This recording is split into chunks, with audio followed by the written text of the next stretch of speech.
Consistent hammering, static accuracy, and an ever-present reminder to the enemy that they're never out of reach.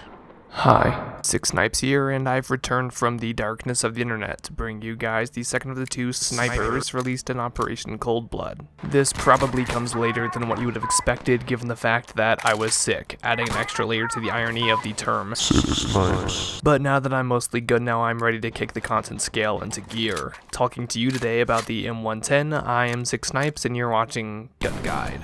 The M110 SASS, or else the Semi-Automatic Sniper System, is a U.S. Army designated marksman weapon implemented as of 2005 in place of the aging M24 platform, which despite its being kicked to the curb is still popular today among the real-world snipers and gamer moment clippers alike.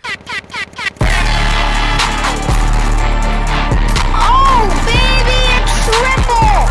Oh yeah! More focused towards rate of fire in a semi-auto configuration with a far higher capacity, this rifle, chambered in one of my favorite 7.62 NATO calibers, is more or less based off the design of Eugene Stoner's AR-10, parallel to the AR-15 or else the M16 and M4 platforms, just with a far bigger bullet. Researching this gun, I also learned that despite being excited to review this because of its appearance in other games where I love it, it is not equivalent to the SR-25 from Rainbow Six Siege or the Mark 11 Motto from Battlefield 4, both of which have real-world counterparts similar in design but both different in technicality, so basically it may look the same and act the same but it isn't the same as these two. And that is not going to stop me from completely butchering that. As I was saying, the SR-11 Mod-O SASS is a gun with a lot of competition. It may not accomplish the completely same job as the Mosins and M24s or even the anti-materials, but even in the market for semi-auto light sniper platforms, there's plenty of harsh competition. SVD, EBR, most recently the M1 Garand, all completely justifiable and even outright busted in terms of usage and abusage in the fields of Sandstorm. One-shot bodies to the heaviest of armor, rapid delivery of tanky rounds as far as the eye can see, and deeper beyond vision. Before even picking this thing up, I ask myself, how does a gun like this justify its existence in a market as saturated? My first game with it answered that very question. The M110, or as I will from now on call it the SASS, You don't know me! cuts a very clear space as its own from the security side of things. First and foremost, there is virtually no competition between this and the Garand. Double the price and you're paying more to get more. Marginally smaller caliber, but drastically lower recoil. Virtually identical velocity and penetration means highly similar performance on a round-to-round basis, with the key difference being you have 10 at base. You're also able to throw on the extended mag to boost your way up to 20 rounds, something a clip-fed battle rifle from the 1940s can't even dream of accomplishing. Pair this with far faster reload times and identical fire rates and you basically have a Garand, but better in virtually every scenario imaginable.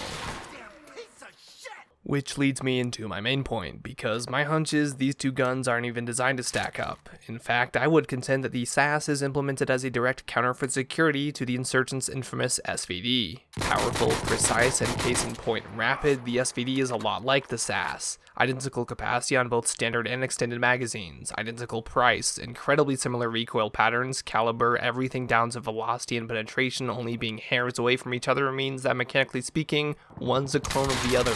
And in my opinion, this is all well and good. The Insurgents have had a very good hold on the market for a fair price yet incredibly powerful marksman gun. The Mark 15 EBR for security is more expensive and less comparable in many ways, but the ability to whip out virtually the exact same thing is both game-changing and highly satisfying. Getting into the actual performance, this is definitely my favorite of the two guns added in Cold Blood.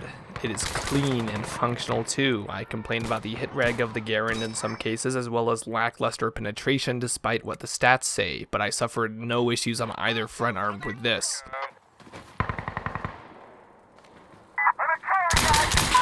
The range is what you'd expect from a marksman rifle. Good. It's also very diverse, especially now with the dual and variable optics. Close quarters were a point of interest for me, and I can't say that this disappointed. High caliber just means you can put people down super quickly, and I can't stress how amazing that is when you can go from holding down an angle on a 30-meter corridor with an ACOG to plugging an approaching hostile with a red dot 2 seconds later. Hollow sights aren't too bad for limited ranges either, I'll note. I got most defensive kills more times than fair just because of how good it is on sights between rotations to more ranged areas. You can really control the location around and on an objective with this. Alternatively, if objective play sounds too boring, throw on a ghillie suit matching camo for this thing, find a nice isolated spot and hold the most toxic angle on hostiles who will never find you the whole game.